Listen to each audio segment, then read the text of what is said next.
Hello everybody, welcome to Happy Eatery. আজকে দোল পূর্ণিমার অনেক শুভেচ্ছা ও প্রণাম জানাই সকলকে। আজকে দোল পূর্ণিমা, তাই আজকের একটা আমি লাঞ্চ বা ডিনার রেসিপি আমি নিয়ে এসেছি। আজকে আমি বানাবো ডাল পুরি। তো তার জন্য আমাদের কি কি দরকার লাগবে সেটা আমরা সবাই দেখে নিই। প্রথমে আমি নিয়েছি এখানে ছোলার ডাল আমি নিয়েছি এরকম একটা বাটিতে। আপনাদের সবার কাছেই নিশ্চয়ই এরকম কাঁচের বাটি, এই সাইজের একটা কাঁচের বাটি সবার কাছেই থাকবে। তাই যাতে ইজি হয়, কোনো মেজারিং কাপ দিয়ে যাতে আমাদের মেজার না করতে হয়, সেই জন্য আমি এই বাটিটা ব্যবহার করছি সবাইকে দেখানোর জন্য। আমি এই বাটি 2 বাটি ছোলার ডাল আমি নিয়েছি, দেখতেই পাচ্ছেন। এই দু বাটির ছোলার ডাল আমি ঢেলে দেবো।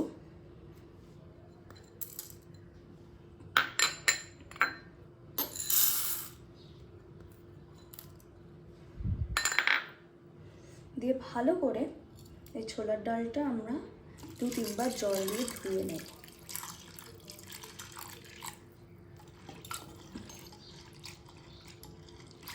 দেখুন অনেক ময়লা বেরোচ্ছে, ভালো করে আমাদের ধুয়ে নিতে হবে। আমরা জলটা ড্রেন করে ফেলে দেব, দিয়ে ভালো করে 2-3 বার ধুয়ে নেব। আমরা ডালটা ভালোভাবে ধুয়ে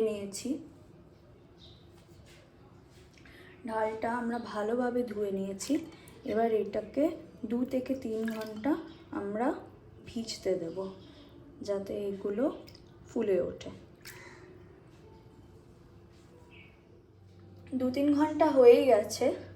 এবার দেখতে পাচ্ছেন যে আমাদের ডালটা কি সুন্দর ভিজে গেছে। এবার আমরা ডালটাকে বেটে নেব। একদম যতটা কম জল দেওয়া যায় ততটা কম জল দিয়ে, মানে প্রথমে আমরা বাটবো কিন্তু জল ব্যবহার করব না। খুব যদি জল দরকার হয় তাহলে আমরা 1 কি 2 চামচ জল দিয়ে বেটে নেব, কিন্তু ভালোভাবে মিহি করে বেটে নেব। আমরা ছোলার ডালটা আমরা বেটে নিয়েছি, দেখুন এরম টেক্সচারের হতে হবে। বেশি দানা থাকলে চলবে না, একদম স্মুথ হতে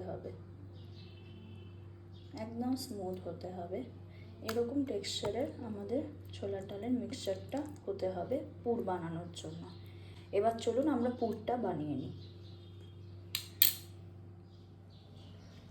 এবার আমরা একটা কড়াই গরম করে নেব। কড়াই গরম করে নিয়ে এরম একটা টেবিল স্পুন নিয়ে আমরা 2 টেবিল স্পুন দেশি ঘি অ্যাড করে দেবো এখানে। আর দেব 1 টেবিল স্পুন সর্ষের তেল।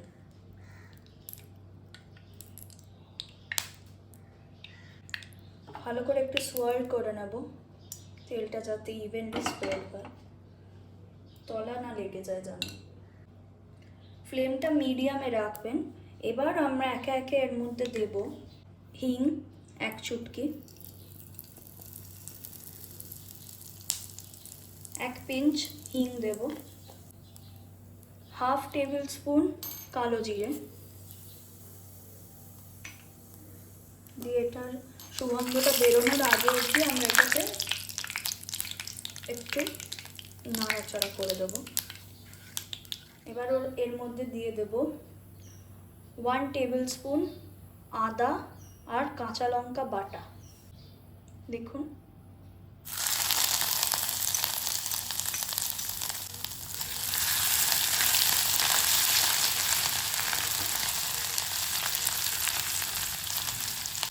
এবার এর মধ্যে আমরা দিয়ে দেব আমাদের বাটা ডালটা।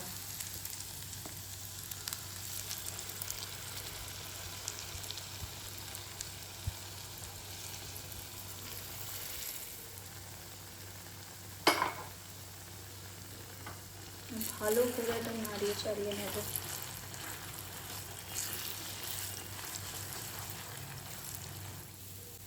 পর্যায়ে আমরা দিয়ে দেব এর মধ্যে 1 টিস্পুন চিনি আর 1 টিস্পুন নুন।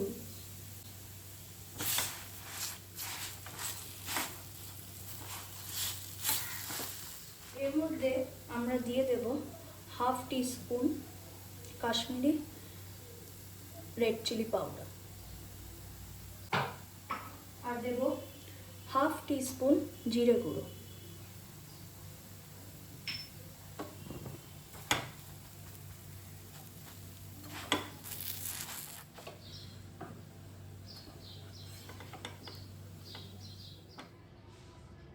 এবার আমরা ময়দাটা মেখে নেব।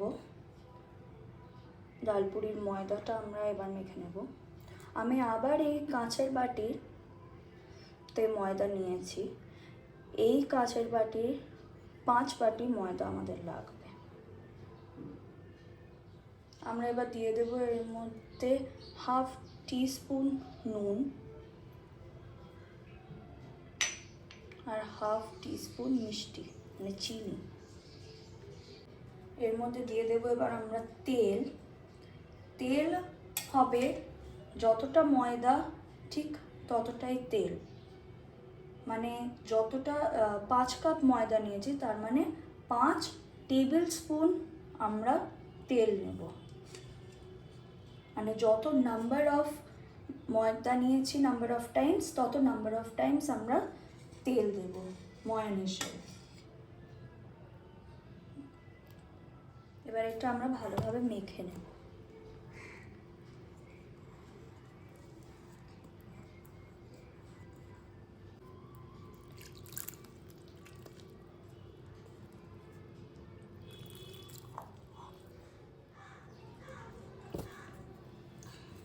আমরা এটা ভালো করে ঠেসে ঠেসে মেখে নেব।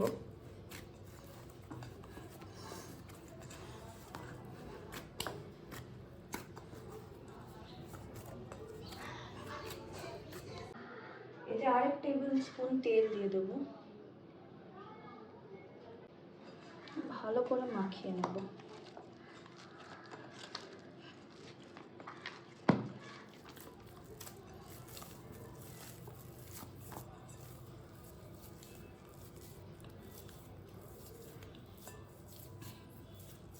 ঠিক দেখুন এরকম হবে।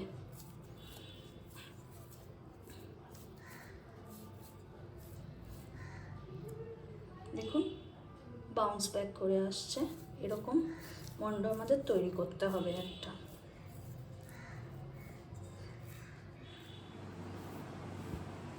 ময়দাটা একদম আমাদের সেট হয়ে গেছে। দেখুন খুব সুন্দর সেট হয়ে গেছে। এবার আমরা এটার থেকে পর্যাপ্ত সাইজের লেচি কেটে নেব।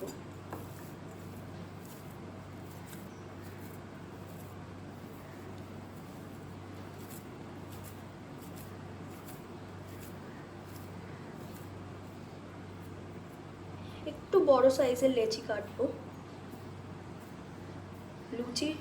লেচির সাইজের মতো না, আবার আটার যে আমরা রুটি খাই রুটির সাইজের মতো না। দেখুন এরকম সাইজের লেচি একটা কাটতে হবে।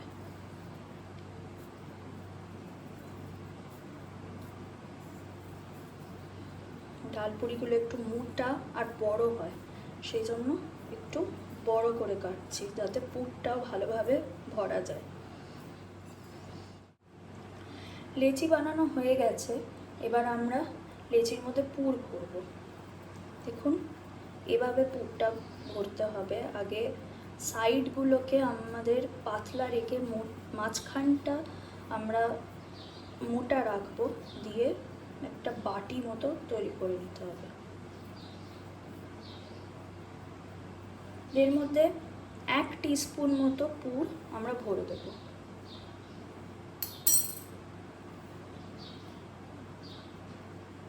দিয়ে এটাকে ভালো করে আমরা সব সাইড একসাথে নিয়ে এসে কাছাকাছি সিল করে দেব। বেশি পুর ভরতে যাবেন না, তাহলে ফেটে যাবে।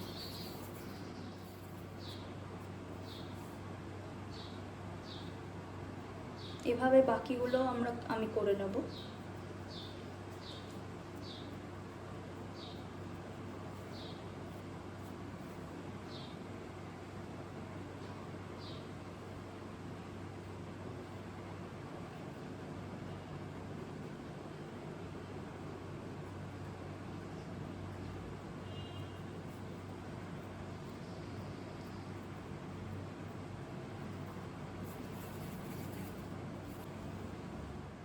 আমার লেচিগুলো বানানো হয়ে গেছে, দেখুন এরকম ফুলে উঠেছে পুর ভরার পর। এরকম সাইজের লেচিগুলো আমাদের বানাতে হবে। এবার আমরা এটাকে বেলবো। এটা তেল মাখিয়ে নেব।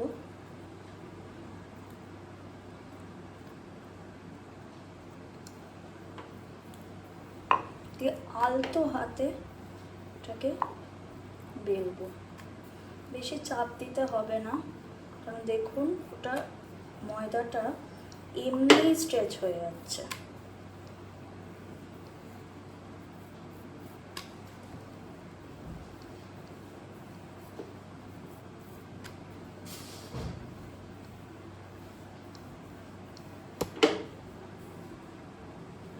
এরকম করে সবকটা বেলে নেব, দিয়ে আমরা ভাজবো। দেখুন থিকনেসটা কিন্তু আমাদের এরকম রাখতে হবে। বেশি পাতলা করে দিলে পুরটাও ফেটে বেরিয়ে যাবে আর খেতেও ভালো হবে না, টেক্সচারটাও ভালো হবে না। এবার আমরা একটা কড়াইতে তেল গরম হতে দেব। পর্যাপ্ত পরিমাণে তেল দিতে হবে যাতে ডালপুরিগুলো ডিপ ফ্রাই করা যায়, ভালোভাবে ডুবিয়ে ভাজা যায়। তেলটা আমাদের গরম হয়ে গেছে, ধোঁয়া উঠছে তেল থেকে। এবার আমরা ডালপুরিটা ছাড়বো এর মধ্যে।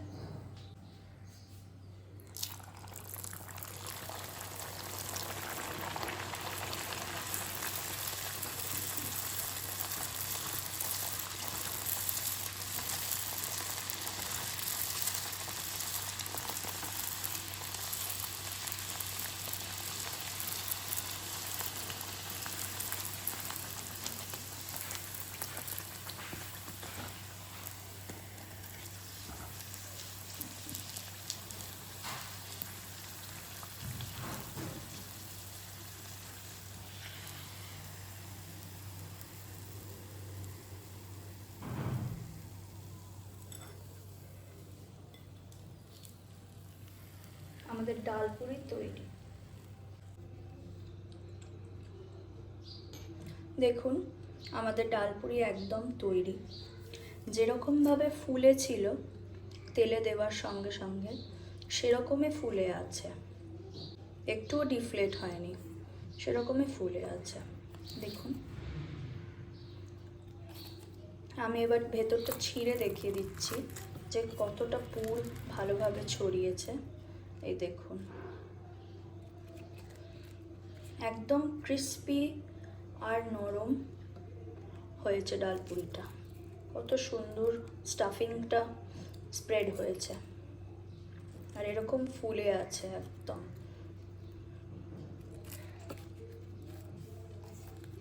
আপনাদের রেসিপিটা পছন্দ হলে লাইক করবেন, কমেন্ট করবেন। আপনাদের ভালো লাগলে রেসিপিটা অনেক অনেক শেয়ার করবেন। আর আপনাদের অনুভূতি আমাকে কমেন্ট সেকশনে জানাবেন যে আপনাদের কেমন লাগলো রেসিপিটা। Thank you everyone.